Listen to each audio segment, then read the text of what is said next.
काम से राम तक 7 चक्रों के इस विज्ञान के सत्संग में आप सबका मैं स्वागत करता हूं और इस सत्संग की शुरुआत करते हैं।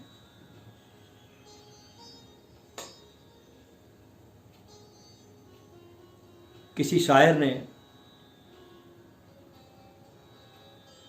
क्या खूब कहा है कि खता मत गिन, इश्क में किसने क्या गुनाह किया। खता मत गिन, इश्क में किसने क्या गुनाह किया। इश्क एक नशा था, तूने भी किया और मैंने भी किया। कोई जिस्म पर अटक गया, कोई दिल पर अटक गया, लेकिन इश्क उसका ही मुकम्मल हुआ जो रूह तक पहुंच गया।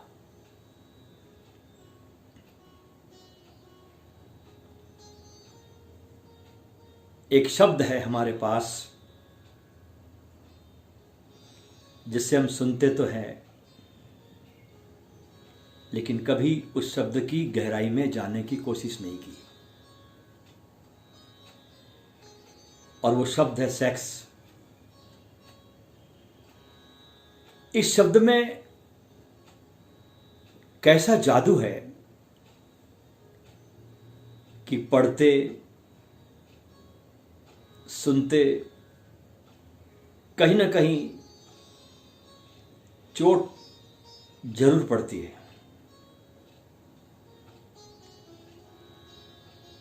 इस धरती पर क्या कोई ऐसा व्यक्ति होता है जो इस शब्द को सिर्फ शब्द की तरह सुन ले या पढ़ ले? उसके भीतर कुछ न कुछ जरूर होता है। पश्चिमी देशों ने इस विषय पर, मनुष्य की काम वासना के विषय पर, सिगमंड फ्रायड के बाद थिंकिंग करना, विचार करना शुरू किया, और पूर्व में भारत ने इतनी ऊंचाइयां छुई है कि जीवन के जितने भी आयाम हैं उन आयामों को पूर्ण रूपेण स्वीकार किया है। यहां पर चारवाक भी महर्षि कहलाए, जिन्होंने कहा ऋणा कृता घृत पीवेत। वात्स्यायन और कोग भी ऋषि तुल्य माने गए। शायद इस पृथ्वी पर सेक्स के बारे में बहुत विस्तार से चर्चा सबसे पहले भारत में ही हुई है, हजारों हजारों साल पहले। आज इस आधुनिक युग में कोई सोच भी नहीं सकता कि मंदिर की दीवारों पर भी काम में रत आलिंगन बुद्ध मूर्तियां बनी हो। पूरे भारत में कितने ही मंदिरों में ऐसी मूर्तियां देखी जा सकती है। खजुराहो, कोणार्क, अजंता, एलोरा विश्व के ये प्रसिद्ध स्थल है। ऐसी सुंदर मूर्तियां कि जो देखे तो देखता ही रह जाए। ऐसे आप पूरे भारत में घूम जाइए, हर गली, हर मोहल्ले, हर चौराहे पर, गांव गांव, नगर नगर आपको शिवलिंग भी दिखाई देंगे। इतना होने पर भी सच बात तो यह है कि इस विषय पर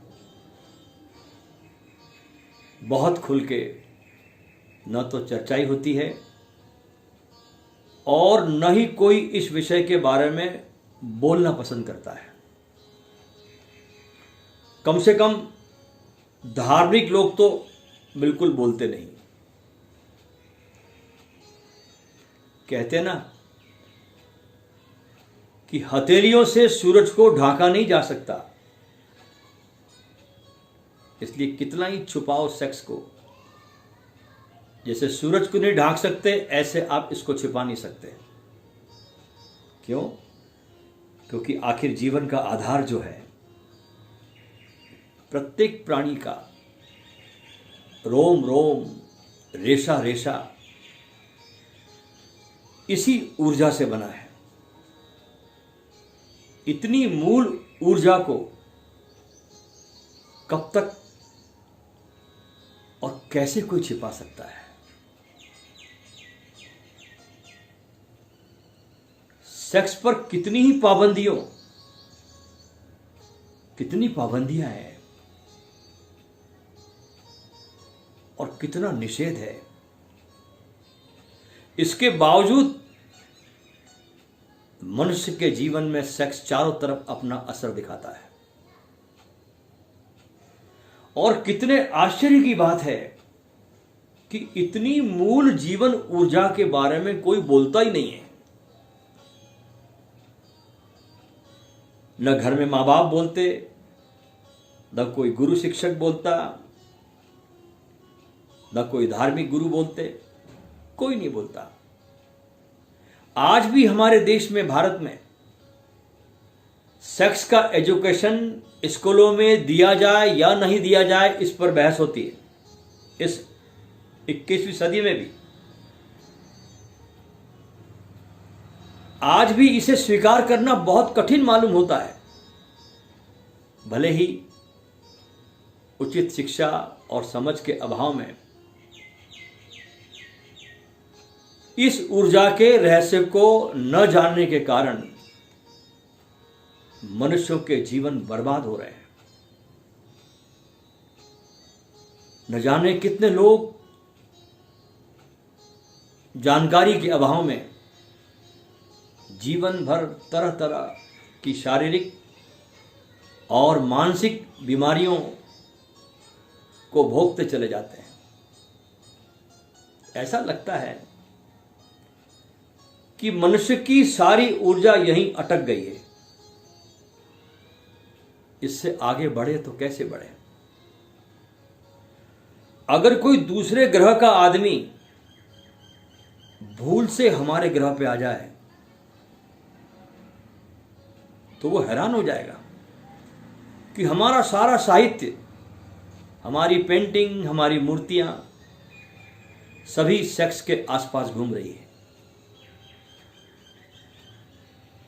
विचारशील और जो लोग सजग हैं, इनको लगता भी है कि इस विज्ञान के बारे में, जो मनुष्य के भीतर जो ये काम वासना का विज्ञान है, ये ऊर्जा का जो रहस्यमय लोक है, इसके बारे में कुछ निश्चित किया जाना चाहिए। लेकिन बदनामी कौन ले? इस सुलगते सवाल को कैसे संभाले? कुछ हिम्मतवर लोग, बहुत हिम्मतवर, जीवन के इस सबसे आधारभूत तत्व पर कहने की हिम्मत करते हैं। कभी कोई शंकर, कोई सरहपा, कोई बाउल फकीर, कोई वातास्यान, या भी वर्तमान युग में भगवान श्री रजनीश, जिसे लोग ओशो के नाम से जानते हैं, ये लोग हिम्मत कर पाए। ध्यान रहे कि जीवन की समस्त उत्पत्ति इसी काम की ऊर्जा से है, इसी काम से है। इस संसार में जो भी कुछ पैदा होता है तो पैदा होने का फंडामेंटल सूत्र ही काम है। और ऐसा नहीं है कि बच्चे ही जब पैदा होते हैं तभी काम की शक्ति काम आती है, ऐसा नहीं है। एक कविता भी पैदा होती है, जब एक चित्र पैदा होता है, जब एक मूर्ति निर्मित होती है, जहां भी कोई व्यक्ति सृजन का काम करता है तो उसके भीतर जो ऊर्जा, जो शक्ति काम में आती है वो काम ही है। सृजन मात्र काम है। इसलिए जो लोग इस सत्य को बिना समझे, बिना जाने, बिना इसकी गहराइयों में गए हुए इस शक्ति से शत्रुता में लग जाएंगे, उनका जीवन सृजनहीन और एक लंबी मृत्यु की प्रतीक्षा मात्र बनकर रह जाएगा। काम से ही सब उत्पन्न होता है, लेकिन इसका अर्थ यह नहीं है कि काम पर ही सब समाप्त हो जाता है। ध्यान रखना, काम के पार भी जाया जा सकता है, लेकिन वो पार जाना भी इसी काम के मार्ग से ही होता है। जैसे आप जिस रास्ते से चलकर मेरे द्वार पर आए हैं, वापस उसी रास्ते से चलकर आप अपने घर पर भी जाओगे। शायद पूरी पृथ्वी पर, पूरी धरती पर हिंदू धर्म अकेला धर्म है जिसने इस काम को भी अपने जीवन दर्शन में, अपनी जीवन दृष्टि में जोड़ा है, उसे समाहित किया है। ये बड़े साहस की बात है। एक ही ऊर्जा है मनुष्य के भीतर, उसे हम कोई भी नाम दे दें। अगर वो ऊर्जा नीचे की तरफ बहती है तो काम वासना और सेक्स बन जाती है, और वही सेम ऊर्जा शक्ति ऊपर की तरफ बहने लगती है तो अध्यात्म कुंडलिनी की यात्रा हो जाती है, परमात्मा की यात्रा हो जाती है। नीचे बहती है तो संसार हो जाती है, वही ऊर्जा ऊपर बहती है तो परमात्मा हो जाती है। शक्ति वही है, सिर्फ दिशा बदल जाती है। नीचे की ओर गिरती हो वही शक्ति तो वासना हो जाती है, ऊपर की तरफ उठती हो वही शक्ति, वही ऊर्जा तो आत्मा हो जाती है, परमात्मा हो जाती है। नीचे की तरफ गिरती हो तो दूसरों को पैदा करती है, और ऊपर की तरफ उठने लगे तो स्वयं को जन्म देती है। नीचे की ओर बहना हो उसे, उस ऊर्जा को, तो किसी दूसरे को आधार बनाना पड़ता है, और ऊपर की तरफ बहना हो तो खुद ही आधार होना पड़ता है। नीचे की तरफ बहती हो काम ऊर्जा तो आपके जननेंद्रिय के मार्ग से प्रकृति में लीन हो जाती है, और ऊपर की तरफ बहने लगे तो आपका जो सबसे ऊपर जो चक्र है खोपड़ी में, जिसे सहस्त्रार कहा जाता है, ये ऊर्जा ऊपर अगर बहने लगे तो सहस्त्रार से लीन होकर ये ब्रह्म में लीन हो जाती है। ये काम ऊर्जा दो स्थानों से विलीन होती है, या तो जननेंद्रिय से जो कि पहला चक्र है, और या सहस्त्रार से जो कि अंतिम चक्र है। ये दो छोर है आपके व्यक्तित्व के, मूलाधार और सहस्त्रार। काम केंद्र से आप प्रकृति से जुड़े हैं और सहस्त्रार के केंद्र से आप परमात्मा से जुड़े हैं,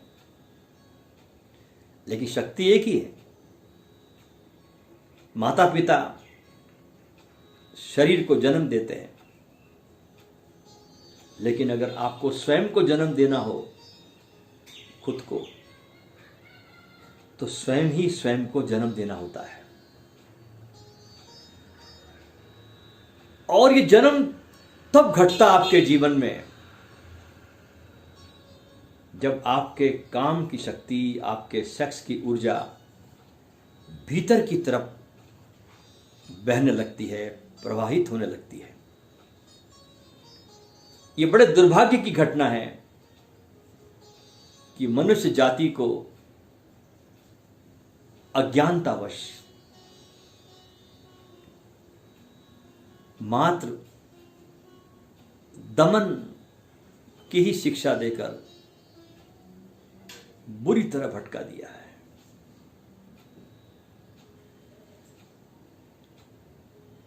एक लड़की किसी तथाकथित बाबा जी के सत्संग में पहुंची और कहने लगी, बाबा जी, मुझे तो सर्दी में भी गर्मी लगती है। कितनी भी सर्दी बाहर पड़ रही हो, लेकिन मुझे बहुत गर्मी लगती बाबा जी। बाबा बोले, बेटी पराठे खाती हो क्या? लड़की बोले, हाँ बाबा जी, पराठे तो खाती हूं। बाबा बोले, कौन से तेल में बनाती हो? लड़की बोली, बाबा जी, रिफाइंड तेल में बनाती हूं, सूर्यमुखी के रिफाइंड तेल में बनाती हूं। बाबा बोले, बस यहीं पर तो दिक्कत है, यही दिक्कत है। नवरत्न तेल में बनाया करो, कृपा आनी शुरू हो जाएगी। ऐसे लोग मिल जाते हैं। इस शक्ति को भी दमन का रास्ता दिखलाने वाले हैं। ध्यान रहे कि सेक्स हमारे भीतर एक ऊर्जा है और उस रूपांतरण करने की कला को तुम्हें जानना है। और ध्यान रखना कि मनुष्य सेक्स के ऊपर उठ सकता है, लेकिन कैसे उठेगा? सेक्स को समझकर, सेक्स को पूरी तरह से पहचान कर, जानकर, उसमें उतर कर, उसमें बहुत सजगता से जागरूक होकर, पूरे होश के साथ जब उस घाटियों में हम उतरेंगे, तब आप उस शक्ति को ऊपर उठा सकते हैं। और अगर आपने डर के मारे, भय के मारे आंखें बंद कर ली, तो आंख बंद कर लेने से कोई कभी मुक्त नहीं हो सकता। बल्कि जब हम आंख बंद करते हैं तो हम इस बात का प्रमाण दे रहे हैं कि हम उससे डर गए। आंखें बंद करना, उस समस्या के प्रति आंख बंद करके बैठ जाना, ये हमारी चिंतन की कमजोरी का लक्षण है। और सेक्स के बाबत सारी मनुष्य जाति ऐसे ही आंखें बंद करके बैठ गई है, चाहे वो पूर्व पश्चिम कोई भी हो। न केवल आंख बंद करके बैठ गई है, बल्कि उसने सब तरह की लड़ाई भी सेक्स से ले ली है।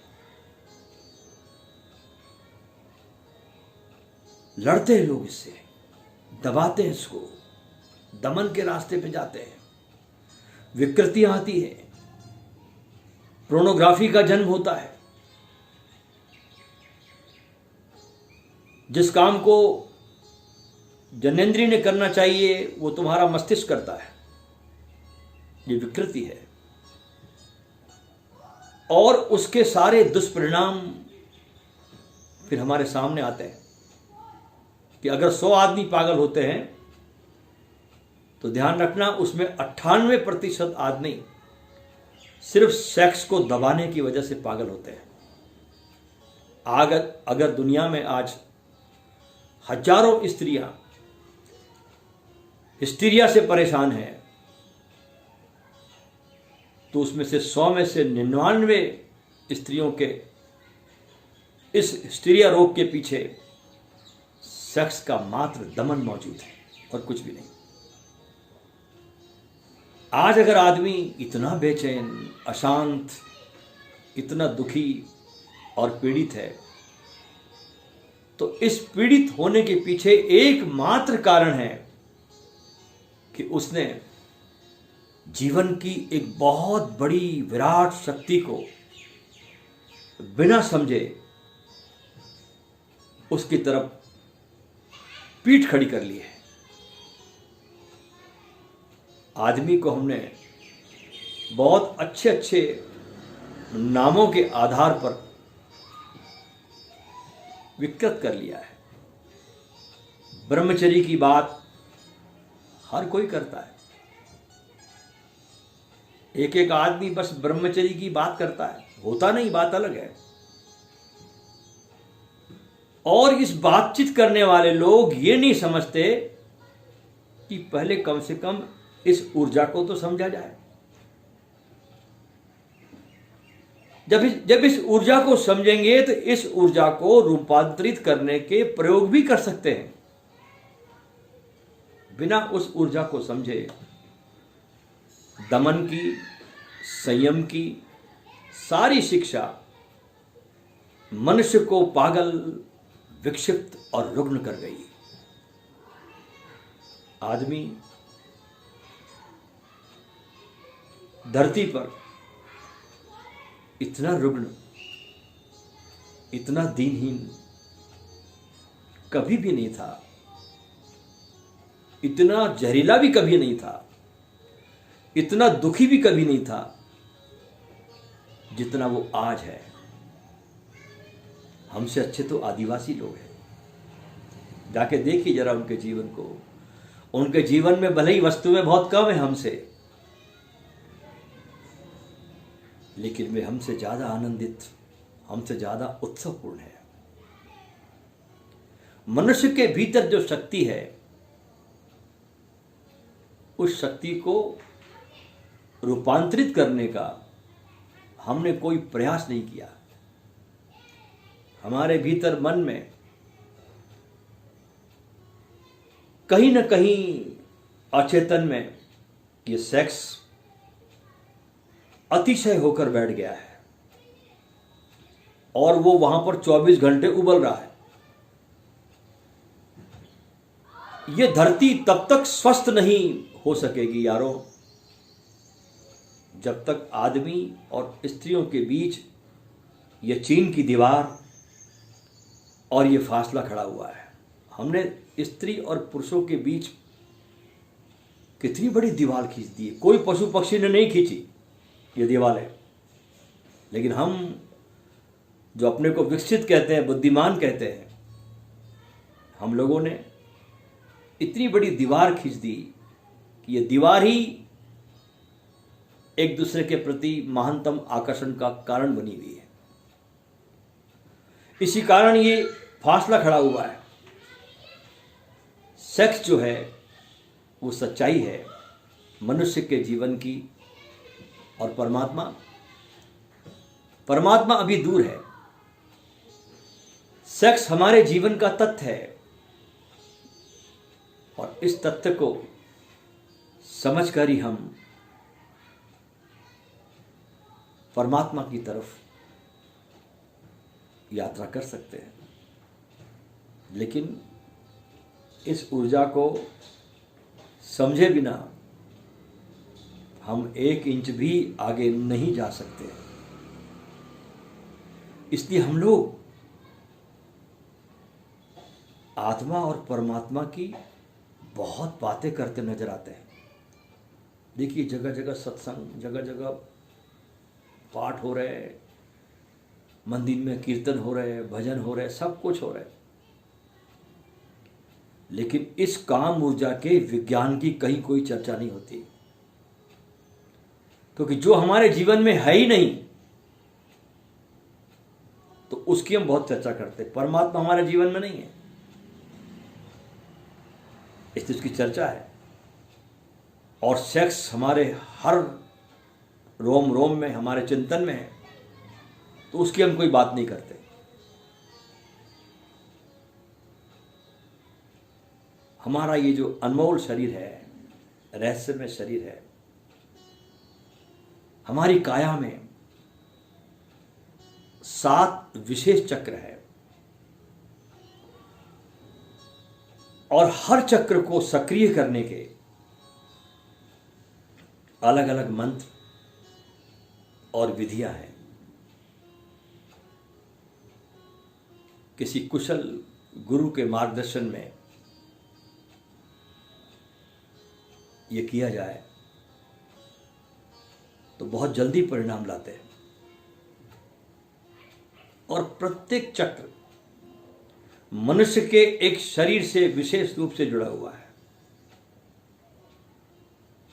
जैसे 7 चक्र है, ऐसे ही मनुष्य के 7 शरीर भी है। हमारे भौतिक शरीर, जो हमारा स्थूल शरीर है, जो हमारी फिजिकल बॉडी है, उसका जो चक्र है वो मूलाधार है, वो पहला चक्र है। इस मूलाधार चक्र की 2 संभावनाएं हैं। एक जो इसकी प्राकृतिक संभावना जो तुमको मिली, जो जन्म से मिली है, एक तो वो है, और दूसरी इसकी संभावना साधनागत संभावना है। अगर तुम ध्यान करते हो, साधना करते हो, जो तुमको साधना से उपलब्ध होती है। सेक्स इसकी प्राकृतिक संभावना है जो प्रकृति ने तुमको दी है, और ब्रह्मचर्य इसका ट्रांसफॉर्मेशन है, इसका रूपांतरण है।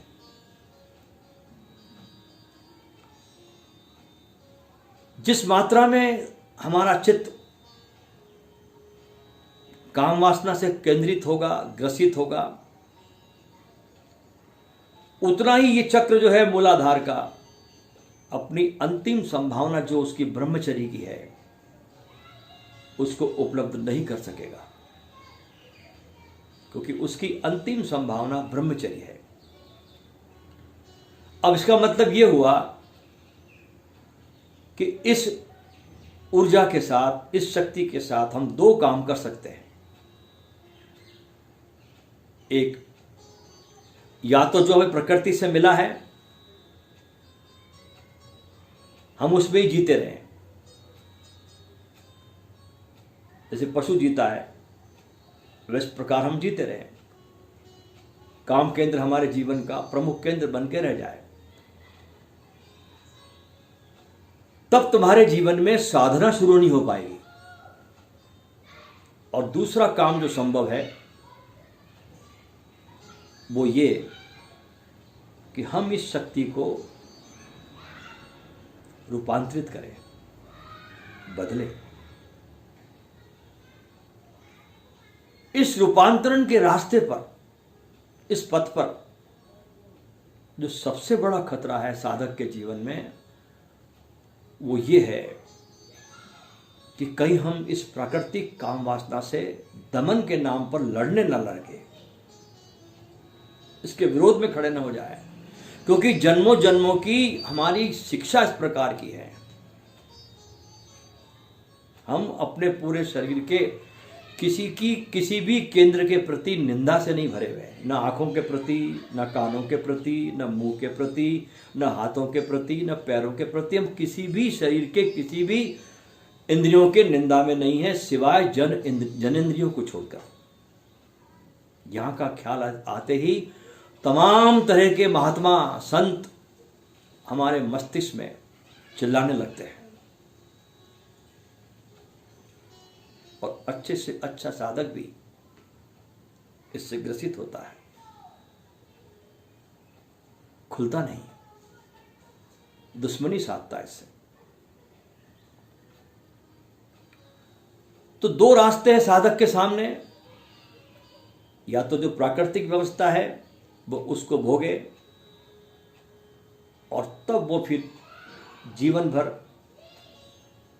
उठ नहीं पाएगा उन शिखरों तक जो इस चक्र की परम संभावना है। इस चक्र की दोनों संभावना है, काम वासना की और ब्रह्मचर्य की, दो छोर। तो जहां से प्रकृति ने शुरू किया था इस आदमी को, इस ऊर्जा को, वहीं आदमी अटक जाता है।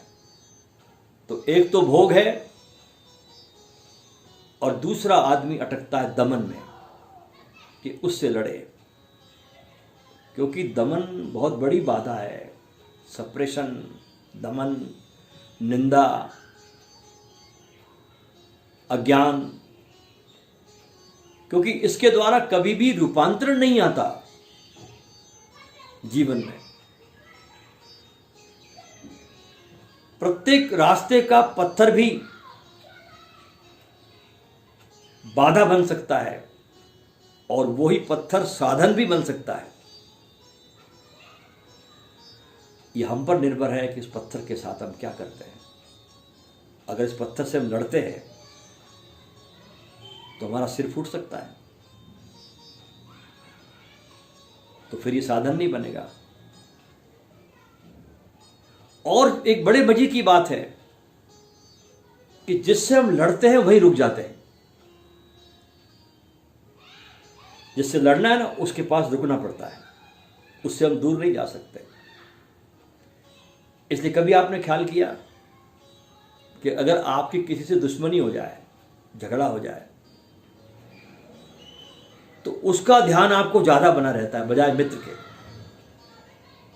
दुश्मन ज्यादा याद आता है।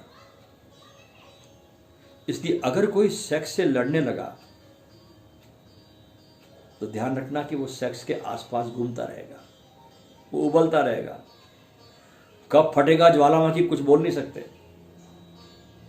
और वो उतना ही घूमेगा सेक्स के आसपास जितना कि सेक्स में डूबने वाला घूमता है, बल्कि ज्यादा घूमता है उससे। क्योंकि सेक्स में डूबने वाला तो कभी कभी ऊब भी जाता है। जब शक्ति अधोगामी होकर जब आदमी थक जाता है तो आदमी ऊब जाता है, शक्तिहीन हो जाता है। अब हमारे सामने प्रश्न ये उठता है कि अगर दमन बाधा है, दमन से कुछ होगा नहीं, कितना भी शक्ति को हम रोक ले, बांध बना दे, खड़े कर दे, कोई प्रवाह को रोक पाया है, तो फिर साधन क्या होगा? क्या साधन होगा? हमारी समझ, हमारा खुलापन, हमारी अंडरस्टैंडिंग साधन बनेगी। खुलापन मेन बात है। हम इसमें ऐसे प्रवेश करें जैसे हम कुछ भी नहीं जानते और वास्तव में कुछ जानते नहीं। इस काम वासना को जो जितना समझ पाएगा उतना ही उसके भीतर रूपांतरण आने लगेगा। उसका कारण है क्योंकि प्रकृति के सभी तत्व हमारे भीतर अंधे और मूर्छित हैं। जितने भी तत्व प्रकृति के हैं वे सब अंधे और मूर्छित हैं। और अगर हम उन तत्वों के प्रति जो प्रकृति ने दिए अंधे और मूर्छित, उन तत्वों के प्रति हम होशपूर्ण हो जाए तो उन तत्वों में रूपांतरण आना शुरू हो जाता है। तत्व वही है लेकिन सोए हुए हैं। अगर हम उसमें होश ले आए तो उन तत्वों में रूपांतरण शुरू हो जाता है। जैसे ही हमारे भीतर कोई चीज जागनी शुरू हो जाती है, वैसे ही प्रकृति के वे तत्व बदलने लग जाते हैं। लेकिन हमारी समस्या क्या है कि हम उन तत्वों को बदलने की बजाय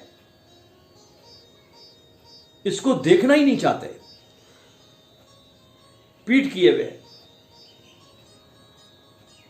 क्योंकि सारी मनुष्यता को काम की निंदा से भर दिया है कि गलत है ये। इतना निंदा से भर दिया आदमी को कि आदमी भयभीत हो गया और उसको पता ही नहीं है मनुष्य को कि क्या करना चाहिए। एक बार ऐसा ही हुआ कि एक बार भगवान ने एक बूढ़े से कहा कि अब तुम्हारा बुढ़ापा आ गया है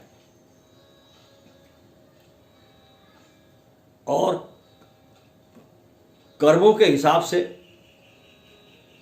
मुझे तुमको अब कोई ना कोई बीमारी देनी होगी, क्योंकि परमात्मा के पास कई प्रकार के देवदूत ले जाने वाले। जब तुम्हारी मौत होती है तो मौत के पहले उसके देवदूत पहुंच जाते हैं। कोई टीबी का देवदूत है, आजकल नया देवदूत बहुत काम में आ रहा है, वो कैंसर है, हार्ट अटैक है, ब्रेन हेमरेज है, लकवा है, बुखार है, खांसी है। उसके पास कई दूत है मौत के। जब आदेश पारित होता है तो वो दूत आकर के तुम्हारे शरीर पर कब्जा करता है।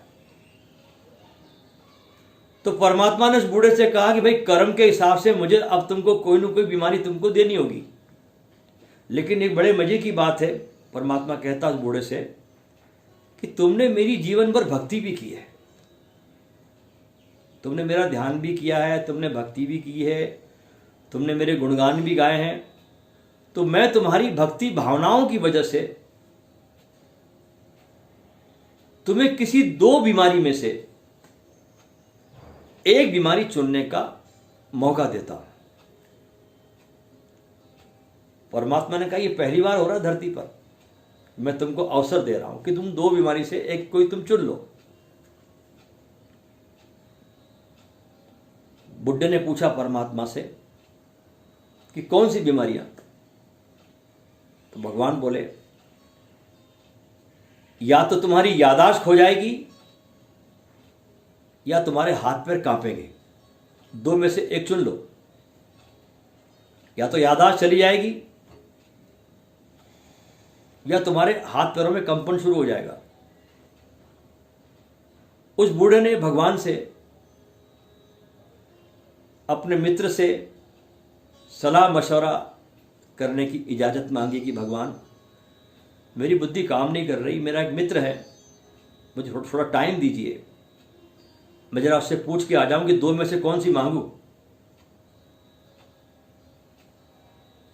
भगवान से इजाजत लेकर वहां से वो बूढ़ा अपने मित्र के पास पहुंचा और सारी बात बताकर मित्र से कोई एक बीमारी चुनने की सलाह मांगने लगा। तो उसके मित्र ने कहा हाथ पैर कांपने की बीमारी मत मांगना, क्योंकि तुम्हारी शराब की गिलास से एक आध पैग छलक भी जाए, तुम्हारे हाथ पैर कपने से तुम्हारा एक आध पैग में से थोड़ा छलक भी जाए तो कोई बात नहीं, कोई हर्जा नहीं है, ज़्यादा नुकसान नहीं है, थोड़ा छलक गया। परंतु बोतल कहाँ रखी है यही अगर तुम भूल गए तो बहुत मुश्किल हो जाएगी और बहुत परेशान हो जाएगी, तुम उसे ढूंढोगे कैसे? इसलिए इस काम शक्ति को जानना हो तो जागरण ही सूत्र है, अवेयरनेस ही केमिस्ट्री है। इसको बदलने की, इसके रूपांतरण की। तो कोई व्यक्ति अपने चित्त से, समझ से, पूरी समझ से जागे तो उसके भीतर काम वासना की जगह ब्रह्मचर्य का जन्म शुरू हो जाएगा। इसलिए लड़ना नहीं है, समझना है, वो भी बिना किसी पूर्व धारणा के।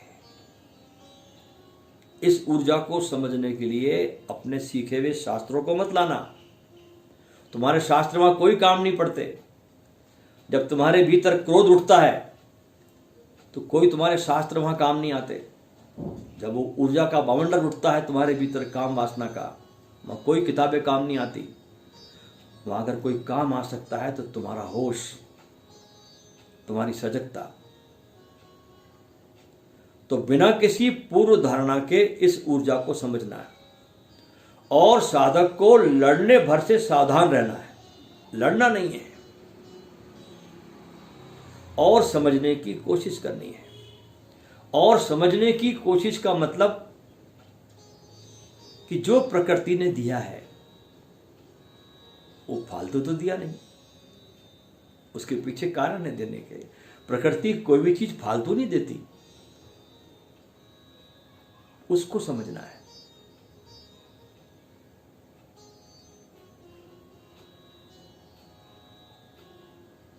अगर तुम इसे बिना समझे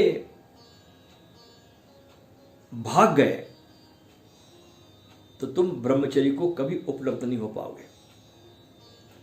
अगर तुम सेक्स से ही घबरा गए, इस ऊर्जा को बिना समझे तुम भाग गए, तुमने मुंह छुपा लिया, पीठ कर ली, डर गए, डर से तुम सिकुड़ गए।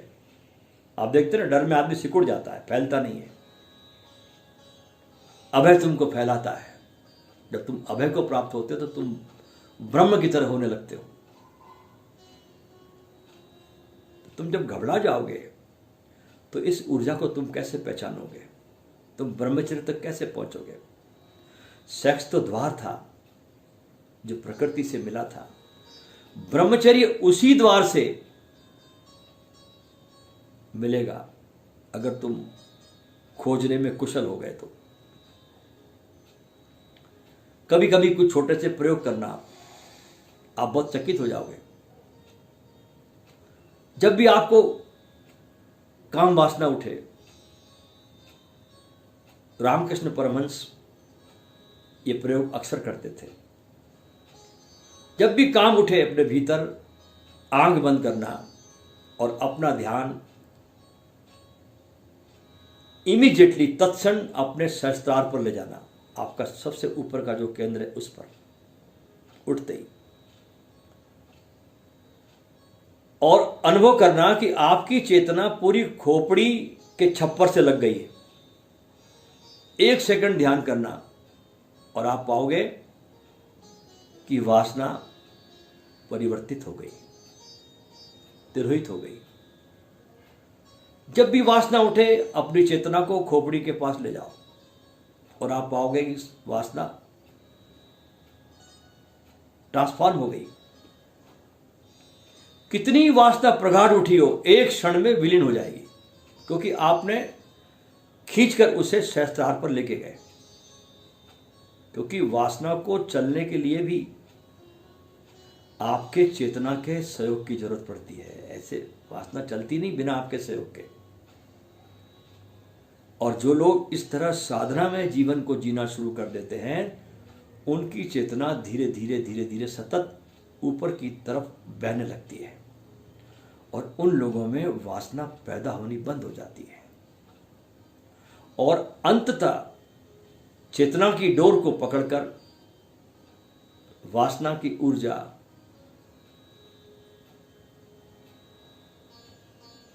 ऊपर की तरफ चढ़ने लगती है। और जिस दिन ये वासना आपकी चेतना की डोर पकड़कर ऊपर चढ़ती है, उस दिन जीवन में जैसे आनंद का अनुभव होता है, वैसा आपको हजारों संभोगों से भी नहीं होगा, क्योंकि हर संभोग मात्र शक्ति को खोना है और हर समाधि शक्ति को पाना है। नीचे उतरना अपनी चेतना के तल को भी नीचे गिराना है, ऊपर उठना अपनी चेतना के तल को भी ऊपर उठाना है। और जितने हम ऊपर उठते हैं उतने हम हल्के हो जाते हैं, जितने हम नीचे गिरते हैं उतने भारी हो जाते हैं, वजनदार हो जाते हैं। और जितने हम हल्के होते हैं उतना ही हमारा गहरे से गहरे आनंद में प्रवेश होना शुरू हो जाता है। और जिस दिन कोई व्यक्ति अपनी ऊर्जा को चेतना की रस्सी से बांधकर ऊपर के चक्रों तक ले जाए, खोपड़ी के पार भी जिस दिन वो समर्थ हो जाता है, उस दिन उस व्यक्ति को अनंत आनंद की उपलब्धि होती है।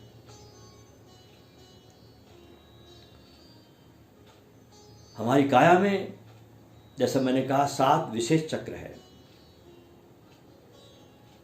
सामान्यतः, साधारणतः अगर 3 चक्र भी किसी व्यक्ति में जागृत हो तो भी कमाल हो जाता है, वो व्यक्ति स्वस्थ कहलाता है। हमारे शरीर में कहा जाता है कि 72,000 नाड़ियां हैं, जिनमें शरीर का संचालन करने में प्रमुख 12 नाड़ियां दिमाग में है। आध्यात्मिक रूप से ईड़ा, पिंगला और सुषुम्ना नाड़ियों का जिक्र है। ईड़ा और पिंगला के सक्रिय होने के बाद ही सुषुम्ना जागरूक होती है। इसलिए योग में नाड़ी शोधन को कहा जाता है।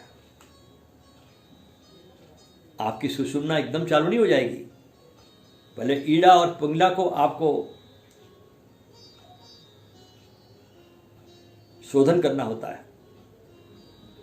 और सुषुम्ना नाड़ी के जागृत होने के बाद ही आपके सोए हुए चक्र जागृत होते हैं। और मूलाधार चक्र जागरूक होने के बाद अन्य चक्र जागृत होने शुरू हो जाते हैं। ये 7 चक्र कौन कौन से हैं, आइए इस पर दृष्टि डालते हैं। पहला है मूलाधार चक्र। ये चक्र आपका जो मल द्वार है और जो आपकी जननेंद्रिय है, इन दोनों के बीच रीढ़ की हड्डी में सबसे निचले हिस्से से संबंधित रखता है। इसका स्थान देखिए कैसा है। आपका मल द्वार और आपकी जननेंद्रिय, उसके बीच में रीढ़ की हड्डी पर ये आपका चक्र है। और ये चक्र मनुष्य के विचारों से संबंधित है। नकारात्मक विचारों से ये चक्र डोलता है। इसलिए इसका ध्यान हटाकर नेगेटिविटी से सकारात्मक कैसे बनाया जाए जीवन को, यहीं से इसका काम शुरू होता है, इस चक्र का। दूसरा, स्वादिष्टान चक्र। यह चक्र आपकी जो जननेंद्रिय है उसके ठीक पीछे ये रीढ़ में स्थित है और इसका संबंध मनुष्य के अचेतन मन से होता है। तीसरा चक्र है मणिपुर चक्र।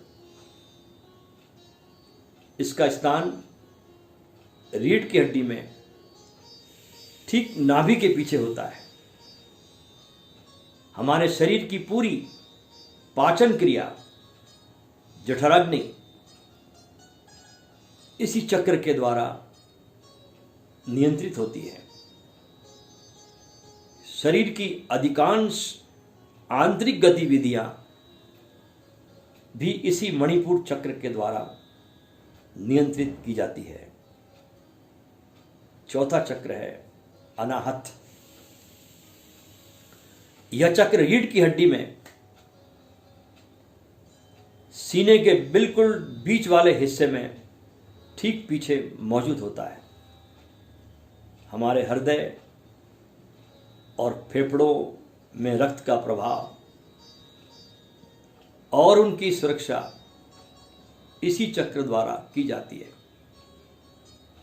हमारे शरीर का पूरा नर्वस सिस्टम इसी अनाहत चक्र द्वारा नियंत्रित होता है। पांचवा, विशुद्ध चक्र गले के गड्ढे के ठीक पीछे थायराइड व पैराथायराइड के पीछे रीढ़ की हड्डी में यह चक्र स्थित है। ये चक्र शारीरिक वृद्धि, भूख, प्यास आदि को नियंत्रित करता है। छठवा, आज्ञा चक्र। इसका संबंध दोनों भावों के बीच वाले हिस्से के ठीक पीछे रीढ़ की हड्डी के ऊपर स्थित पाइनियल ग्रंथि से है। यह चक्र हमारी इच्छा शक्ति व प्रवृत्ति को नियंत्रित करता है। हम जो कुछ भी जानते या सीखते हैं उसका संपूर्ण ज्ञान का केंद्र यह आज्ञा चक्र ही है। सातवां है सहस्त्रार चक्र। यह चक्र सभी तरह की हमारी आध्यात्मिक शक्तियों का केंद्र है। इसका संबंध मस्तिष्क और ज्ञान से है।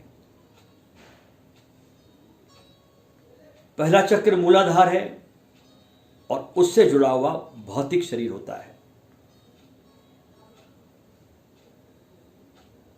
और भौतिक शरीर की जो प्राकृतिक संभावना है वो मात्र काम और खाने की वासना है, संभोग और भोजन करना।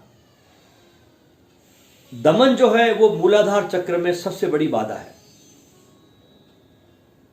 दमन न करके उसको पूरी तरह समझ के जागरूक होकर इस चक्र की ऊर्जा को रूपांतरण में बदला जा सकता है।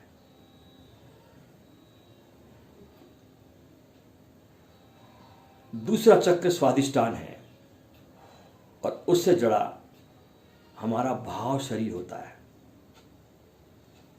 हमारे भौतिक शरीर, स्थूल शरीर के मर जाने पर भी यह शरीर, भाव शरीर 13 दिन तक जीवित रहता है। इसलिए हमारे देश में जो हम कहते हैं ना 13वीं मनाते हैं, किसी मृत्यु हो जाने के बाद, उसका यही महत्व है। उसका शरीर जीवित रहता है। इस शरीर में सारी बीमारी लगती है तुम्हारे सेकंड बॉडी में, यानी हम ज्यादातर अपने भाव से बीमारियों को पकड़ते हैं। स्वादिष्टान चक्र और भाव शरीर की प्राकृतिक संभावना भावना पैदा करने की है। प्रेम और भावना के सपने इस शरीर में पैदा होते हैं। अगर यह शरीर आपका स्वादिष्टान चक्र का तनाव में आ जाए तो आपको बहुत बुरे बुरे सपने आते हैं। अपनी समझ के द्वारा जागरूक होकर इस चक्र की ऊर्जा का रूपांतरण किया जाता है तो भय, घृणा, क्रोध, हिंसा की जगह पर अभय, प्रेम, करुणा और मैत्री जैसी भावनाएं आपके जीवन में फलित होती है। इस चक्र को पार करने के लिए जागरूकता के साथ साथ हमारे पवित्र ग्रंथों में मंत्र योग की भी चर्चा की हुई है।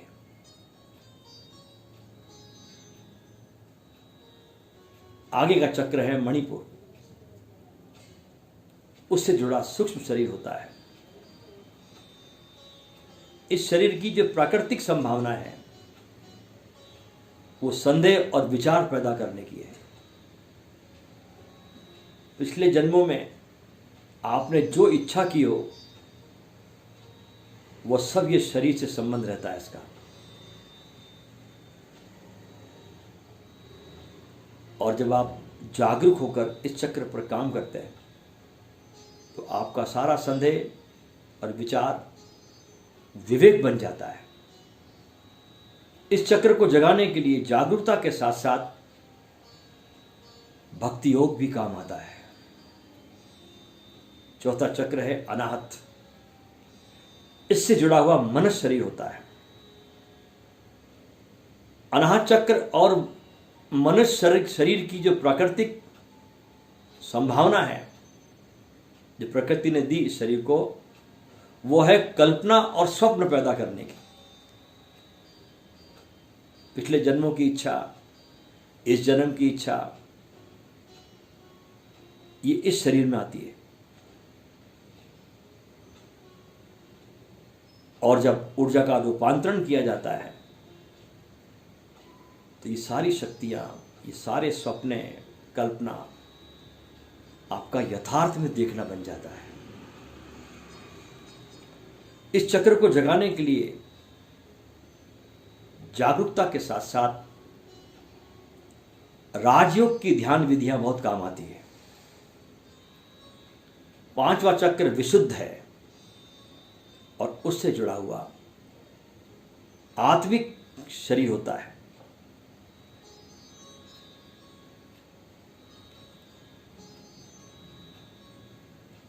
पांचवा शरीर आपका जो है वो विशुद्ध है, उससे आत्मिक शरीर है। चौथे चक्र में मन की बहुत शक्तियां मिलती है आदमी को, इसलिए व्यक्ति का मैं बहुत मजबूत हो जाता है। यहां पर सारे द्वैत मिट जाते हैं। मैं अलग हूं, शरीर अलग है, ऐसा पूर्ण बोध पैदा होता है। चौथे चक्र को पार करने के बाद ध्यान में सिर्फ दो भावों के बीच देखते रहने से पांचवें में प्रवेश हो सकता है और पांचवें शरीर में प्रवेश से बहुत आनंद मिलता है। इसलिए इस शरीर को पार करना बहुत मुश्किल होता है। आपका छठवां चक्र है आज्ञा और उससे जुड़ा ब्रह्म शरीर होता है। पांचवें शरीर को पार कर लेने के बाद आत्मा को भौतिक शरीर की जरूरत नहीं रहती। वो आत्मिक शरीर, जिसे हम देव या दानव भी कह सकते हैं, उसमें व्यक्ति चाहे तो हजारों वर्षों तक जीवित रह सकता है।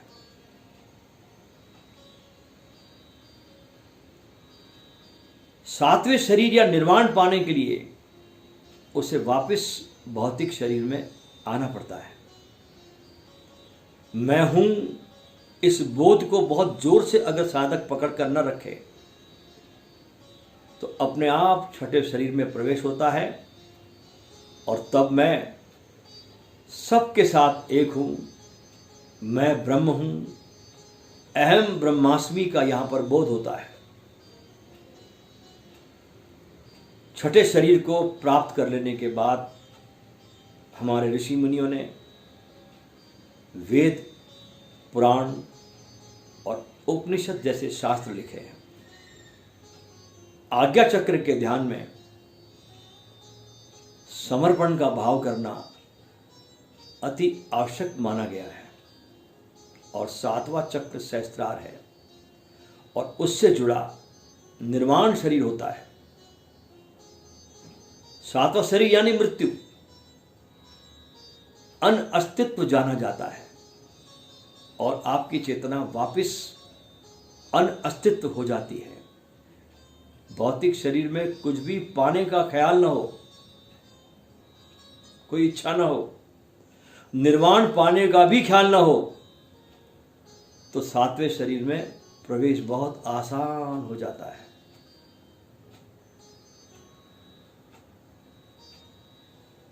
सारांश में हम कह सकते हैं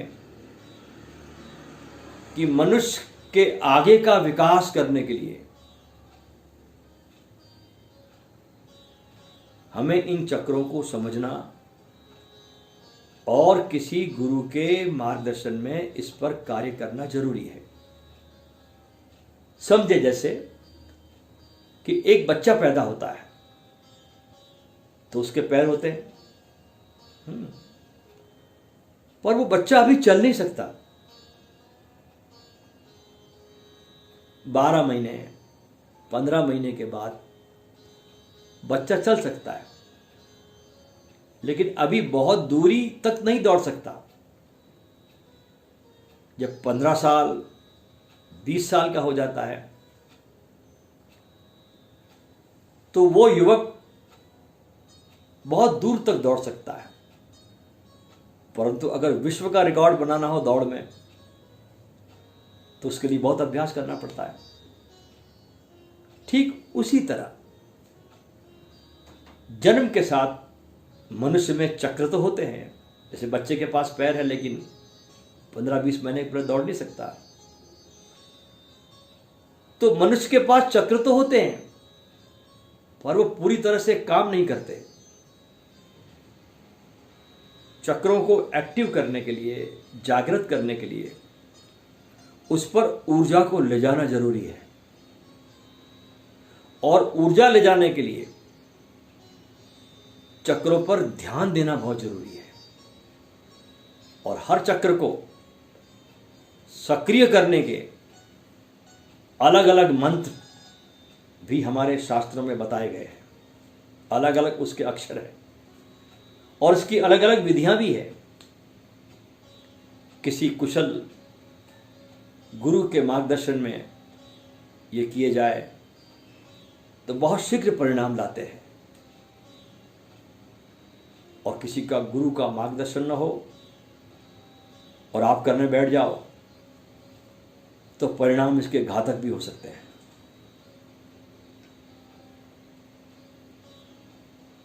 ईश्वर ने मनुष्य को बहुत रहस्यमय शरीर दिया है। हमारे पास जो शरीर है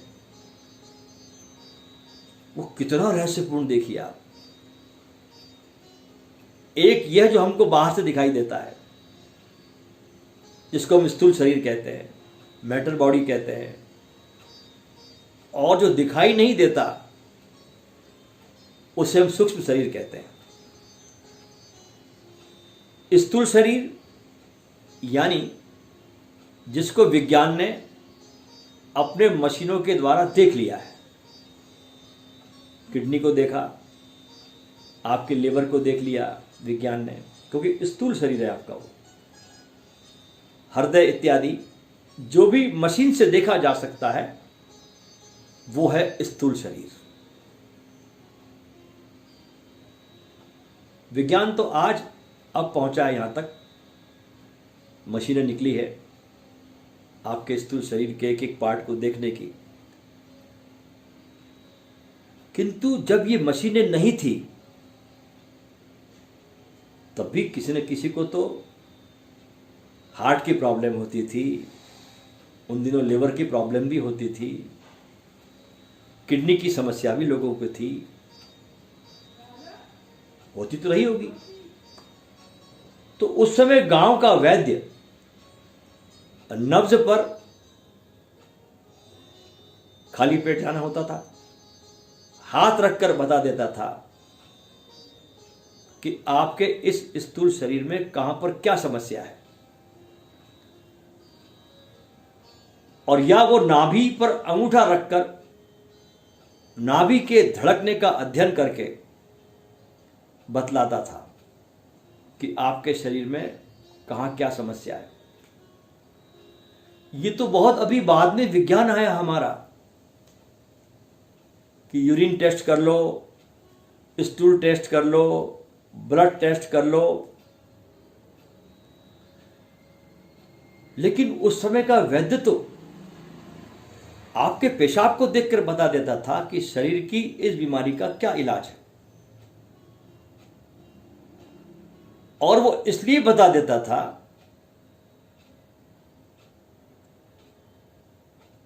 कि उसे ये विश्वास था कि मैं उपचार तो करता हूं, लेकिन ठीक तो परमात्मा ही करता है।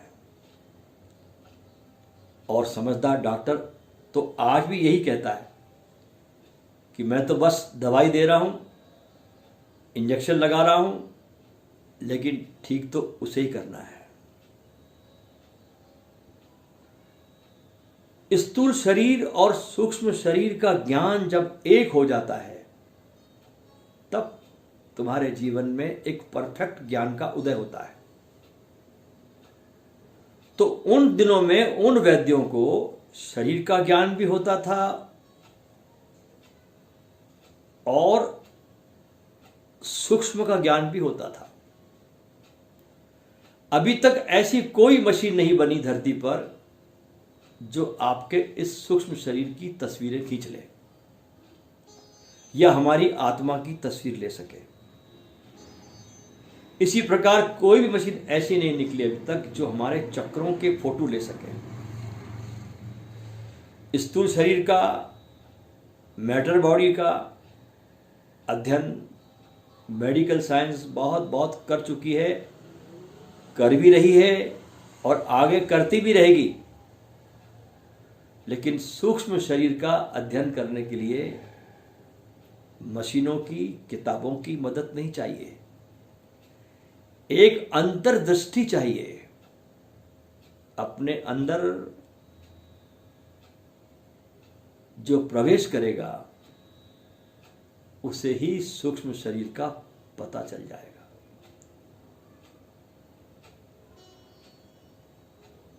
हमारे शरीर में बहुत खजाने हैं।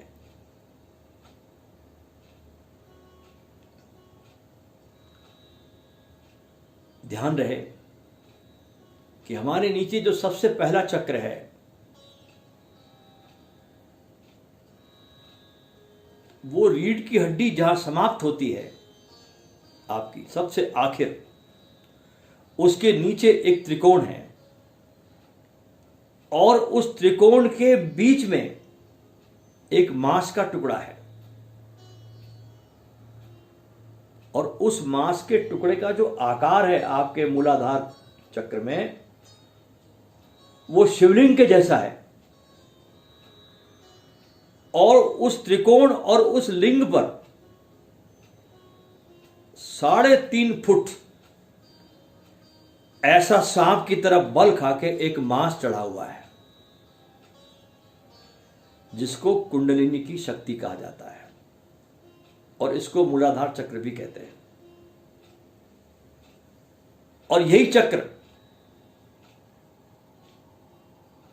प्रमुख है शक्ति को जगाने का। अगर ये चक्र जाग जाए तो आगे के चक्रों के जागने की भी संभावना बन जाती है और फिर ऊर्जा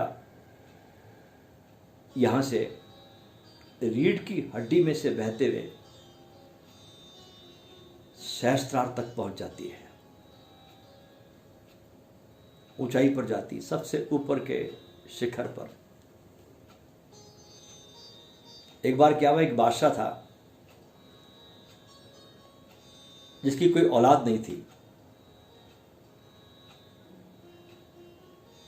अकूत खजाना था, बड़ा वैभव था।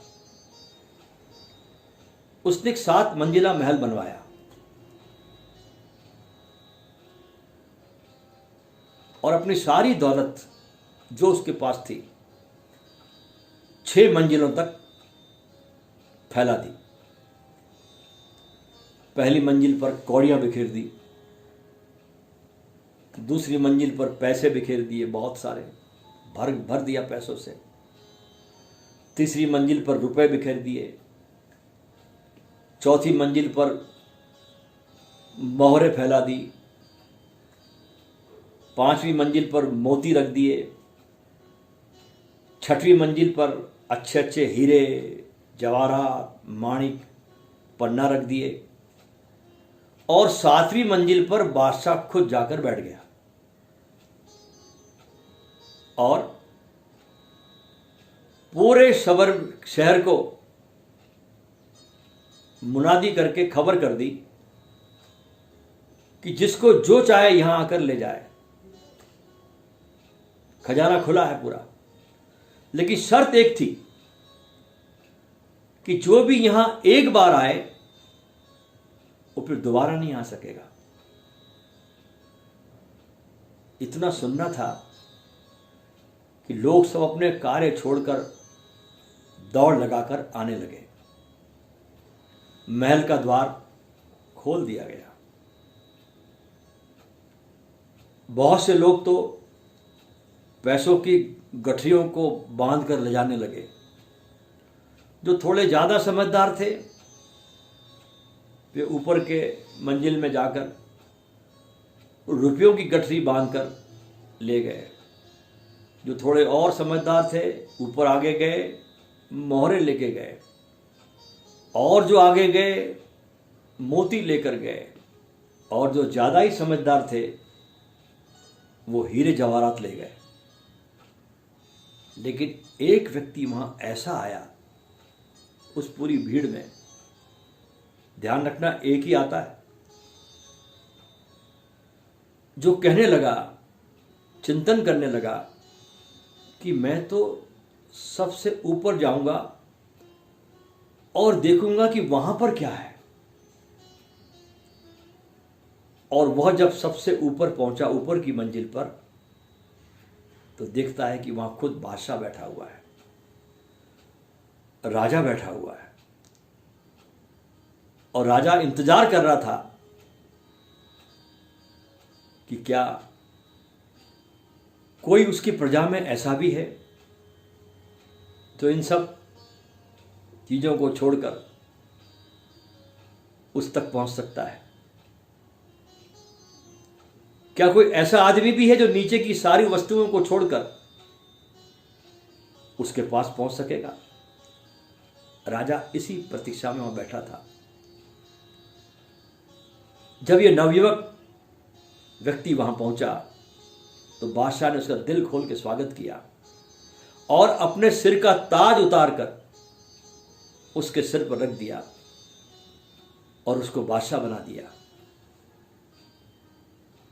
बादशाह को चूंकि कोई औलाद नहीं थी और अपना उत्तराधिकारी ढूंढने के लिए ये सारा खेल रचा था, और इस प्रकार उसको एक बहुत अच्छा उत्तराधिकारी मिल गया। मित्रों, ये कहानी हमारे पूरे जीवन यात्रा की है। अधिकतर मनुष्य कौड़ियां बटोरते ही, रुपए पैसे बटोरते ही जीवन बिताकर चले जाते हैं।